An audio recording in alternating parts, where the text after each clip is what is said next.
Hey everybody, welcome back to the channel. My name is Andrew Brazis. I am a business consultant and marketing professional, and the content on this channel is to help improve overall marketing education and mental health around just marketing and business and entrepreneurship, and also to help you progress through life as an individual in a way that's sustainable for you. So hopefully you love the content coming up, and I will see you on the other side. What's up everybody? Welcome back. I wanted to talk about managing expectations. This has came up a lot in the business world for me, be it sales calls or doing more of the consulting coaching side of things, and also individually for myself. So I'm going to go over a couple of things, kind of why it's relevant, what I do to manage expectations, either for myself or for my business, and then also going over some transparency of what it actually looks like for you to achieve a goal without the stigma or the facade, if you will, of the outside world. So why is managing expectations relevant? The world that we live in today is full of information. We have literally unlimited access to anything we want to know. We all know this, and that's really good, and it's also really bad because a lot of the information out there isn't always in our best interest, and you can get into the topic of like lobbyists and the kind of education that happens with misinformation, just, that's a whole other rabbit hole. But I'm speaking specifically about managing that expectation for information that is pertaining to your own growth or the way you perceive things, specifically in either the business world or individually on like a personal aspect. So one of the things I do with managing business expectations is managing my expectation of the outcome, which is so important. Because again, we're told, especially like if you're talking about marketing and business, that this thing is supposed to happen, this thing being you're supposed to get wealthy and sustainable in a month or 2 months. And you're not seeing the 3 to 5 years that person took, who's saying that, to learn all the ins and outs of the business and their market and the marketing and then the sales and then the operate. Like you're not seeing all of that and all of that knowledge. So I know that it's not easy to be highly successful in business, and that it takes a lot of work and it takes a lot of knowledge. And these are all things that I'm willing to look at and be transparent about with myself to say, okay, if something's not working, doesn't mean that it's the end of the world. It doesn't mean that the business is broken or bad, or maybe it is, but there's, order of operations to go through to make sure that those things can be fixed and then moving through, efficiently. Another thing I do with managing business expectations is tracking hard data. So with tracking hard data, I know on average, a good conversion rate for a Google ad, for example, can be anywhere between 3 to 7%. So depending on what a cost per click is, depending on volume, and depending on, the quality of the landing pages and all of that, if everything's running optimal, we're looking at 6 to 7% conversion rate. So for me to get 7 deals, I need 100 clicks. And that's the marketing process. That's not even the sales process. And then looking at the data of the sales, well, am I closing at a 30% rate? Are my show-ups at 10% or 20%? What's the market average? And knowing these things is so important because it really sets your expectation in a right way. And a lot of the conversations I have with business owners don't realize how much volume it actually takes in sales and marketing to get the type of results that you want. And I think a lot of people are unaware of that. Another thing that I do to manage my business expectations, and I do this individually as well, but I'm going to go through those in a second, is treating conflict in business, be it bottlenecks that my business is going through or another business is going through, or relation conflicts from like business owner to business owner, or client to business owner, is treating those conflicts as solvable problems towards growth and knowing that those conflicts are going to happen.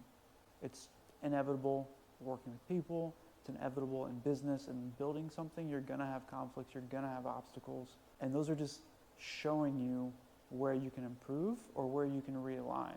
Either maybe you're not in the right customer market, or maybe your funnel does suck, and maybe your ad copy could be better, or maybe your budget is too low, maybe you haven't been putting in enough volume. All of these things are normal, very, very normal business problems And so many business owners will hit one of these obstacles, and then instead of trying to solve the problem, they pivot and do something completely different.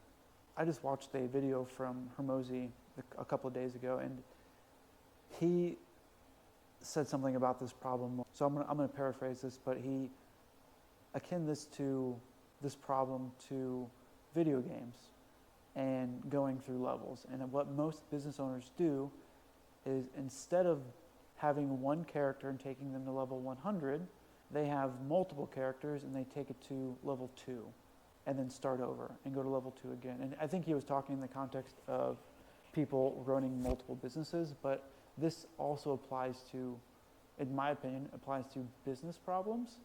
When you see a problem, instead of taking the problem to a completion or a solution, the fear kicks in and you think that it's not a problem that can be solved, or you don't know how to solve it and you're afraid to reach out, or whatever it is. And instead of solving that problem, you just turn to another marketing or sales solution or get rich quick scheme, and then you get 2 levels in and then you have more problems and you don't know how to solve them. So you, again, create a new problem going in another direction, instead of just staying consistent with one thing and overcoming those obstacles. So those are some things that I do for managing expectations. So just to recap how I manage expectations in business, it's being transparent with myself and setting realistic expectations with what and how long and the effort that goes into the business itself. Another one is using hard data to determine where I'm at, and using that hard data to either progress or realign. And the third one, and probably most important, is treating conflicts within the business as a good thing, as a way to create growth and perform better and make the weaker parts of the business better. So managing expectations on a personal level is a little different than in a business. The first thing that I do when it comes to expectation personally is making sure my expectations are realistic. Are the goals that I'm setting for myself, or are the outcomes that I'm looking for actually attainable in the time frame that I'm setting? So knowing how long it actually takes to achieve a goal and being realistic about it is so important. So another thing that I use to manage my expectations is understanding how high the skill ceiling is in that given area. It's really hard to know what it actually takes on those higher levels, where the bar actually is. And I think when it comes to managing expectations, a lot of people have this fantasy that it's like this really close, achievable thing. When it's achievable, it's definitely achievable, but the hours that go into something like that, playing at a high level in any aspect of whatever it is you're participating in or doing, business, life, whatever it is, unless you're in circles where you are talking to those people who've done it, you probably have an unrealistic expectation of what it actually takes to get there. Because the internet tells you that getting there is so easy, you can do it in 2 weeks, or you can take this shortcut or this short course and figure it out in an hour, and then all of a sudden you're a professional. It's just not realistic. And then we get jaded because we realize these things are not actually achievable in the time frame that we thought. And so when that happens, we get discouraged, and then we don't pursue them, and then now you give up. So managing these expectations are so important. Another thing that I do when it comes to managing my personal expectation is checking my ego. And this has probably been one of the hardest things for me because I'm a confident person. I have a lot of experience in a lot of fields, and usually when I do something, I try to push it as far as I can and get to the highest performing level possible within a given time frame. And that's just what I've always done. And so with that comes a really big issue. That in and of itself is a problem because I set these internal limitations of thinking that I'm better than I actually am. And it took me a very long time in life to realize that I'm not that good at a lot of things comparatively to people who are performing at elite, extremely high levels. So managing your expectation and managing your ego in relation to your expectation is really important. You have to be humble enough to say, oh yeah, I could be way better than I actually am right now. And that's okay. It's okay to be good at something, but not be the best and have so much room for improvement. There's nothing wrong with that, and it's actually a really good, healthy part of the process. So a few things that I do to manage my expectations really briefly, just to recap. One is setting expectation of how long something might take, how much patience required, how much effort's going to go into this thing that I'm trying to attain. Two is managing the time that it actually takes. So I'm probably going to have to be patient, knowing it's probably going to take a lot longer than what I think it is. Three is understanding the skill gap, the information that I need to learn to be a high performer at whatever it is that I'm going after. And four is checking my ego, just to make sure that I know that I'm not better than I actually am at that given task, skill, whatever it is. And so the last thing I want to talk about when it comes to managing expectation is you have to be fluid with your expectation. And I don't mean by changing your goals, because if you set a goal, reach that goal that you set out and go for it. But we are highly emotional creatures, whether you like to admit it or not. And those emotions come in on a day-to-day. And with those things comes lots of peaks and valleys with your emotional state, how you respond to people, how well you rest. All these things will mess with your expectations so much. They'll have you believing that you are a failure one day and then you're on top of the world the next day. And this is just a part of the human experience. And a lot of my business consulting calls end up being more of like a therapy session, because I'm helping people through these types of problems to where they wanted to give up yesterday because they haven't made the money that they wanted to make today. So with managing expectations, you're going to have to realize that you are managing your anxieties with that expectation. You're managing your fears with the outcome of the expectation. Your internal emotions that you're dealing with from something that might come up that has nothing related to your expectations, but it indirectly affects it. What you think the outcome is going to be, or what you wish that you would have done that day that you didn't get done because of XYZ problem.